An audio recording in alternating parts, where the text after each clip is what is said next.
Ya, munculnya api dari Yaman akan menjadi tanda terakhir hari kiamat. Sebagaimana disebutkan dalam sabda Nabi Sallallahu Alaihi Wasallam, api ini dikirim untuk menggiring umat manusia. Lantas, bagaimanakah keadaan manusia tatkala tanda terakhir kiamat ini tiba? Berikut ulasannya.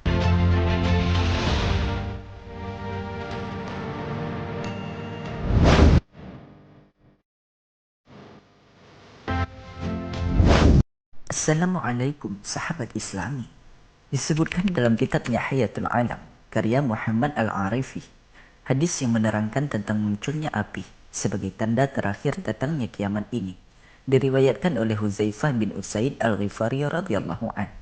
Ia menuturkan, suatu hari Nabi Shallallahu Alaihi Wasallam menemui para sahabat ketika mereka sedang berbincang-bincang.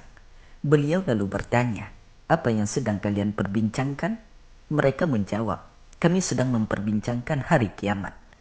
Beliau kemudian bersabda, sesungguhnya kiamat belum akan terjadi sampai kalian melihat 10 tanda. Kemunculan kabut, keluarnya Dajjal, keluarnya binatang melata, terbitnya matahari dari barat, turunnya Isa bin Maryam alaihissalam, keluarnya Ya'juj dan Ma'juj, amblasnya bumi di 3 tempat, yaitu di timur, di barat, dan di Jazirah Arab. Lalu, yang terakhir api yang keluar dari Yaman, yang akan menggiring manusia ke padang mahsyar. Hadis riwayat Muslim. Muhammad Al-Arifi menjelaskan, hadis di atas mengandung pengertian bahwa api tersebut tidak untuk membakar manusia, tetapi hanya menggiring mereka ke padang mahsyar di tanah Syam. Api tersebut akan mengikuti apa yang dilakukan manusia. Apabila manusia berjalan, lalu lelah dan berhenti untuk beristirahat tidur siang, maka api tersebut pun ikut berhenti. Apabila manusia bangun dari tidur siangnya dan melanjutkan perjalanan, maka ia pun kembali menggiring mereka. Demikian pula ketika mereka bermalam. Jelasnya seperti diterjemahkan oleh Zulfi Askar. Hal ini turut disebutkan dalam kitab An-Nihayah fi Al-Fitan wa Al-Malahim karya Imam Ibnu Katsir. Ulama tafsir dan ahli hadis ini mengatakan, api itu akan menginap bersama manusia di malam hari dan tetap menyala saat mereka tidur di siang hari. Hal ini juga mengacu pada pendapat yang diriwayatkan oleh Ahmad Muslim dan para penyusun kitab-kitab sunan. Mahmud Al-Misri Abu Ammar menerangkan dalam kitab Rihlah ila Ad-Dar Al-Akhirah, tatkala muncul api dari Yaman, lalu menyebar luas ke seluruh penjuru bumi dan mengarah kepada mahsyar. Orang-orang yang digiring itu terbagi menjadi 3 rombongan. Pertama, rombongan yang berbahagia, memakan makanan, berpakaian, dan berkendara. Kedua, rombongan yang sesekali berjalan dan sesekali berkendara di belakang satu unta. Ketiga, rombongan yang digiring oleh api dan mengelilingi mereka dari belakangnya. Rombongan ini akan dibawa menuju padang mahsyar. Dikatakan, barang siapa yang ketinggalan di belakang, maka ia akan termakan api. Hal ini turut dijelaskan dalam kitab An-Nihayah fi Al-Fitan wa Al-Malahim dari Abu Hurairah radhiyallahu anhu. Rasulullah sallallahu alaihi wasallam bersabda, manusia digiring melalui 3 cara.